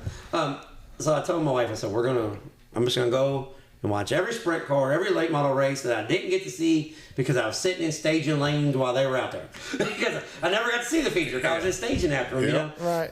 So we went to Bloomington and we made every single Friday night. And Bloomington ran like 24 nights that year. Did not miss one Friday night at Bloomington Speedway. Like, that's how much I love the place. If, I don't care where I'm at, if I got a possibility of making it, even if I'm going to be late, I'm going to Bloomington. That's one of those places. I think when me and Chase went, we left just the minute he got out of work. I think he got off a little bit early that day, and we jumped in the truck, took off. Yeah. Yeah. One time Chase messaged me and said, "Hey, can you save us a seat?" I said, "Sure," but I'm not there yet. He said, "Well, where are you at?" And I think it might have been that night. I said, "I'm in Sellersburg picking up Kurt." "Well, I'm ahead of you." I said, "Well, then you need to save me a seat." Yeah. So that's how that works. I can't save you a seat if I'm behind you, man. Right. So that was funny. But we appreciate you coming on, Walt. This is something we want to do because we've always said, support the people that support us. Yeah. And you were the first person to reach out and said, "Hey, I want to help you guys. I want to be a part of this." And we really appreciate that. I'm glad. We appreciate the this word again. Artie makes fun of me every time somebody says it on Facebook. Artie will tag me in it. Oh, yeah. Camaraderie. Oh yeah, camaraderie. The camaraderie. But we That's too big a word for Artie. yeah. Well, We appreciate people just believing in us. yeah. Yeah. did. I mean, Because I mean, he's got the gift. Yeah. He can do it. that's what I said. I kind of just tag along with Bobby a lot because he does. He can talk a lot better than I can. But it's fun for us to be able to go do this kind of stuff. Yeah. And we appreciate you just saying, hey, I want to be a part of this. How can I help? And it means a lot to us because there's a lot of people don't know what goes into this whole thing. Just like it's not like we're getting rich at this. Let's just say it that way. We're or breaking even. Let's just say that. Yeah. But every little bit does help, and we we really appreciate you. And not only that, but your contacts. Hey, you can send me this guy, or hey, if you want this guy, I got a contact, and that goes a long way on our end. So we we greatly appreciate it, and we appreciate you being part of the show, and look forward, for years to come because. The first sponsor, you've always got to be there. It don't matter. You just got to ride it out now. I mean, if you don't in for the long haul. yeah, so if you don't like it now, I'm sorry. You're committed. All right, you're going on the shirts. Just breaking news. Yeah. We'll go ahead and put this out to you because I've had a bunch of people ask. Yeah. Of all the people that asked, yes, there are shirts in the process. Yes, they will be coming out soon. Yes, it's Walt's fault. Because I asked him for the stuff and he got right back with me. No, I can't even blame it on him. he got right back with me. But there was some stuff that was in the works and not in the works and in the works. But for the people that's asking, because I had a whole bunch of messages. Yes, there's stuff in the works. But Walt is a big help on that also. So, I need to show Kurt my new bowling shirt that I've designed. Oh yeah. Not only that, if you're at the bowling alley down here in Central Kentucky and you get beat by a guy and it says trading sliders right across your back, yeah, bro, that's us, okay? Yeah. But we really do appreciate you helping out and look forward to going to the races with you again. But I'm gonna take you on a racing trip though because I know you've been to a bunch of cool tracks up north and out east, but you haven't hit west a whole lot. So I'm gonna make sure I get your ass to Illinois a little bit. Yeah. We're gonna get over to some bull rings. I'll tell you what, I've been to West Plains and I loved that place whenever they used to have the Show Me 100 there. Yeah. So That's the Gibson sold out and then it moved on out to Lucas Oil and I haven't been there yet. Have you been to Lake Ozark? No. Need to go. But I've seen video on it. It's a must. You need to go to Lake. It's a must. Now, you got to take your shade with you. There's no shade at all around. Yeah. It's hot. I mean, if it's 110 degrees, take a damn umbrella. I mean, you got to take the shade with you. I'll get Chase to walk me around with an umbrella. Yeah. I can hold it. Yeah, take it with you or go to a fall event. Hold my hat, Junior. Yeah. Get this thing. But we really appreciate you coming on and. We always ask the drivers, I mean, who do you want to thank? But, I mean, you got anybody you want to thank? Thank you guys for what you do. Well, we appreciate that. Yeah. I really enjoy it. Every Monday whenever I listen to the program, I'm ready to listen to the next one. So yeah, well, we appreciate that. So I appreciate what you guys do, bringing the other side out, Yeah, we try to, that's one thing, when somebody asked us, why do you guys want to do this? I said, well, we know a bunch of the drivers. I mean, how we're racers ourselves. I said, but we know promoters. I mean, we know announcers. Guys that let them race cars. Yeah, guys that let her race cars. I mean, we know so many people that you guys don't know. Not to be arrogant, but you think you know them. Yeah. You don't know them. Yeah. It takes everybody to make this racing world go around too. Yes. It's just you can't do it with just race car drivers. It's got to be everybody. Well, I mean, just like some of the guests we've had. A lot of people thought Bobby Pierce was an arrogant prick. If you listen to our interview, no, he's not. He's not arrogant at all. He's not a prick. He's kind of a dork. I mean, it's hard to judge somebody in my book at the racetrack because they got their game face on. I mean, they can't be running around the pits, cutting up, going on and acting all goofy. They got their game face on. And well, there's only a few people can do that. Turbo's one of them. Yeah. Well, Well, you listen to the Turbo interview though. Like when we interviewed Turbo, it was pretty deep. Yeah. I mean, it was, it wasn't like, I'm just going to screw off all the time. And, same way, like, I've had people reach out to me that were in the industry and always said, I thought John Stambro was an asshole. Until I listened to y'all's interview, like, I'd like to drink a beer with that guy. I'm like, well, that's the reason why we're doing this. Yep. We're trying to pull back the curtain. We're trying to say, hey, look, check out this guy. We don't just grab people to grab people. Yeah. Like, we do an interview. We got to have a story. We want a story behind it. We want, we want people to know who this person is and why their opinion matters, and so that's the reason why we do this. It works on my end like that when I go into somebody's shop. Maybe a first time person. I've never done a race car for them. Well, I get to know them because we're sitting there talking for 2 or 3 hours, however long it takes to do it, and you get to know people, and 90% of them are all pretty good people. I've run across a couple of prunes, but that's just like anything though. Speaking like on the locally, I had people tell me. With two guys in particular locally, I had people tell me and said, I always thought Chris Harmon thought he was better than everybody else, and that's far from the truth. And I said, no, Chris is a great guy, but you get a persona because if you like his rival, you're like, I don't like that guy. And then I had somebody tell me, and this was and I told Artie this, and this is a compliment. I had somebody tell me and said, I used to hate Artie. Now I can only stand him. And that's because of our interview. And I said, when we do this, you got guys, like Artie who, he went to the racetrack, he went to win. He didn't care who he pissed off in the process. Yep. Now that he's a little bit older, he's got grandkids, he's a different guy. He's smoothed out a little bit. So, and it's like that all the way around. And that's the reason why we're doing this. One of his cars was one of the first ones I lettered up there in that area.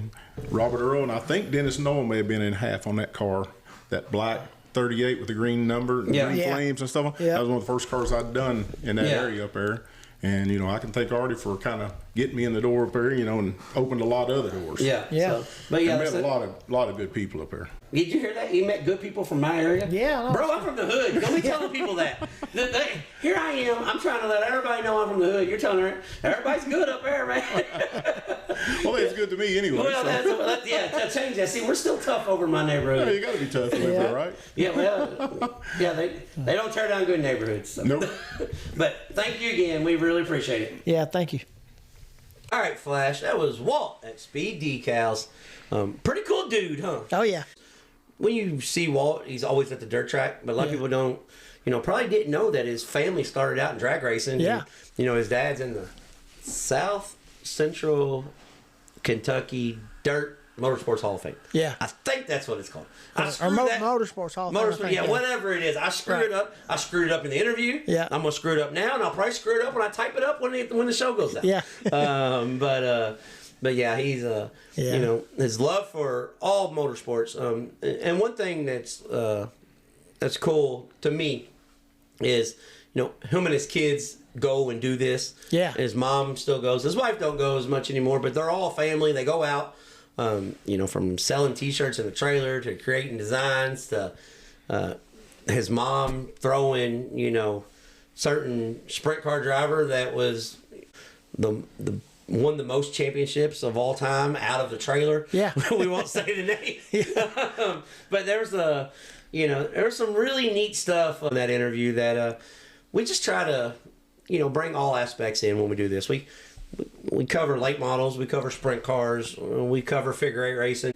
If you're part of the motorsports family, we're gonna try to put you out there. Yeah. So, that was a fun interview. It was I say interview. That was a fun bullshit session like we always do. We don't. Yep. That's no different than like inside baseball. So we met Walt. We got something to eat before him. Right. We could have just set the stuff up at the table and done right there at the table while we ate. Yeah. Well, actually, we couldn't have because my son. I was one of those nights I had stomach issues. Yeah. There would have been a lot of pauses. Yeah. Yeah, we probably couldn't have. Now that I think about it. Right.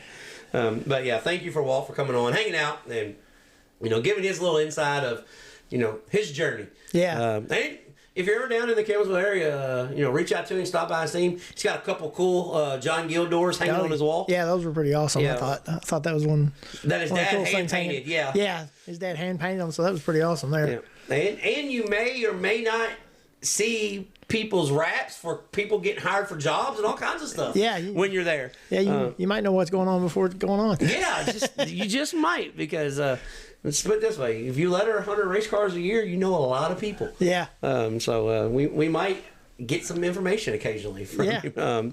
But yeah, it was a fun time down there. So. Oh yeah, it's always fun talking to Walt. We get to see him a lot at the racetracks too, so that's pretty cool. Yeah, he's one of those guys that doesn't matter the distance. No. If he's wanting to go, he's going. He's kind of like us. Yeah, just go. It don't matter. We'll figure it out. They still go to a lot of drag racing too. Yeah. I seen his son had some posts from drag racing the other day where they was somewhere. Yeah, Chase sent me a thing, car going down a strip. Yeah. And I said, yeah, man, it'd be a lot nicer if it would turn left and come back towards us. He said, yeah, I understand. Not all people like cool shit. we talk about, me giving Chase shit, and he gives me shit back. He is a shit starter. Not like, let me rephrase that. He is a shit giver. Yeah. If you do something that he doesn't care about, he doesn't care to post on your page, hey, dumbass. But he's a good kid. Yeah, he's fun. And now that I just, we talked about our shirts coming out. We have shirts now. He has the very first Trading Sliders shirt there was ever made. Oh yeah, it's on his bowling shirt. Oh, that's true. Yeah, we got to see those always down there. Yeah. Yeah, he was like, "You care if I put y'all's logo on?" I'm like, "No." But I'm not going to give any money. He goes, well, I didn't ask for no money. I said, well, good, because I don't have any to give. But those are good-looking shirts, too. But, yeah, it's a good time down there in old Campbellsville, Kentucky. Yeah. So this week's upcoming events. I'm going to start off with the Racetrack Spotlight, being brought to you by JT's Trackside Catering. This is a place where Flash and I both have been. I've been a few times. I think Flash has been once or twice. But this Sunday, the 16th, the Carolina Clash Super Late Models, $15,000 to win at the place your mama warned you about, Cherokee Speedway in Gaffney, South Carolina. This week's Racetrack Spotlight. Cherokee is now a small 3/8, they say. Yep. It was a huge half, which was like 5/8 to 3/4. And they used to put oil on that track, didn't they? Yeah. Man, that thing, I watched the videos of it the other day. It was crazy how fast they are there. Was there. Cherokee They're Speedway, still fast there. But it's one of those places. It's got different red dirt. Yeah. It's like sandy, abrasive. I don't know. It's rough on tires. Oh, yeah. It chews the hell out of tires. But Cherokee Speedway, it's a really neat place there in the South Carolina mountains. Fun fact about one trip that we went, we went to Cherokee. One of our buddies, I won't say his name. Chuck. Okay. Kurt was saying, Kurt's going to out him. Yeah. One of our buddies went on a race trip with us, has never been so scared to death in his life because I-40 was closed down. Flash does what Flash does when it gets 2 in the morning. He just goes to sleep. Yeah. Tanya, sleeping in the car. Chuck could not sleep because as when I say we, I mean me, there's a rock slide. The road's shut down. I get off the expressway. This is like January. Yeah. February. It was cold. Yeah. It was cold. It still had ice and snow on the road. Right, so, we decide, like I said, because, usually I take a poll. Hey, what do you guys think we should do? Yeah. But the posters were sleeping. Yeah. And I didn't know Chuck wasn't sleeping. Yeah. Because he's scared, apparently. But we take a cobalt on it. Could have been a wagon trail. Yeah. Around the mountain. I don't think it was 100 miles, but it sure felt like it. 2-lane, up the mountain, down the mountain, in the snow. I went around one corner, and the icicles where the water freezes, they were like 16 foot long hanging over our head. So I don't remember any. You don't remember none of that? Yeah, so a drive that should have took 1.5 to 2 hours from volunteer took us 5. Yeah. We didn't come back that way. So we went like 6 states on that trip. Yeah. And Chuck hasn't gone out of town with us since. No. He's like, hell no, you told me we was going to Tennessee. Yeah. And we ended up in South Carolina, North Carolina, Virginia, West Virginia, Yeah. Kentucky, Tennessee. 3-day trip. Yeah, 2 days, wasn't it? No, Well, it might have been 3. Well, it turned into a 3-day trip Yeah, because we slept in the car that night. Or at the no, racetrack. we didn't sleep in the car. You slept in the car. I was driving. Yeah. I didn't get no sleep that night. So we got to the racetrack. It was fairly early in the morning. And I took about an hour nap. And then one negative about the place your mama warned you about. Yeah. They don't get in no hurry. Uh-uh. If the races are starting at noon, it may be noon. It may be 7 p.m. Yeah. They, as that guy said, they ain't got nowhere to go. Yeah, they got one of the best announcers in the country, I think, too. So we head back home from our trip to South Carolina from Gaffney, and now I've been up for 2 days and I need some sleep. So we stop at this little town in Tennessee. No, we was in Virginia. Yeah, in Virginia. We stopped in this town in Virginia, and we get off, and I said, "You guys want to get something to eat before we get a hotel room?" Yes. So we go to Waffle House. Now, Waffle House to the right, half mile off the expressway, perfect. Yeah. We go to the hotel, half mile the other way. There's no power. Yeah. At all. In the whole damn town. Yeah. The whole place was shut down. So that was the trip to Gaffney. But Gaffney, South Carolina, this week's Racetrack Spotlight, coolest drivers meeting we've ever been at. Yeah. That's the first place I've ever heard this saying. He said, now, I'm going to do my best South Carolinian impersonation. Yeah. I don't know the guy's name. We'll just say Red because he had Red. No, I can't do Red because he's down in Georgia. We'll go with Bill. Yeah. Bill's his name. He goes, all right, guys, we've been having some fighting here in the pits, and we've had some people get hurt. We ain't tolerating that. Sheriff J. Bob's going to take you on to jail if you get in a fight here in the pits. Just want everybody to know that, okay? But if you feel the means to fight somebody at my racetrack, you stop on the front stretch, the winner gets $200 and the loser gets $100 for fighting on my front stretch. You fight my pits, you're going to jail. Yeah. Y'all, everybody understand that. And this is honest to God's truth. I goes, this guy raised his hand and goes, how you going to justify the winner? I said, oh shit, Flash. I don't know if we're going to get out of here alive. Yeah. Luckily, we went to the stands after that. Yeah. We weren't going to fight on the front stretch or the pits. No. But yeah, Cherokee Speedway. If you're in the area, go check it out. It's the racetrack food there of choice is pulled pork on nachos, on sandwiches, on French fries. Yeah. If you want barbecue, you got plenty of it. Yeah. But this week's Racetrack Spotlight, Cherokee Speedway. Well, Friday and Saturday, Flow Racing Night in America concludes their season, and it will be at Sonoya Raceway in Sonoya, Georgia. $20,000 to win on Friday, $20,000 to win on Saturday. Something a little closer to the Midwest. I think it's the last super late model race in the Midwest. The Turkey Bowl is at the Springfield Raceway. $6,000 to win super late models Saturday night. $3,000 to win mods. And then Friday and Saturday on Dirt Vision, you can follow along with the ASCS at Creek County Raceway, the Fall Fling, there in Oklahoma. The Creek County Raceway is one of those places that gets a hefty 360 sprint car count on a regular show. Yeah. So you're probably looking at 30, 35 plus sprint cars for this event.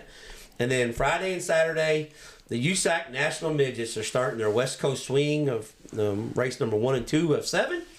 The first 2 races will be Kyle Larson promoted Placerville Speedway for the old Hangtown 100. Placerville is one of those racetracks. If you don't got nothing going on this weekend, tune into Flow. Quarter mile.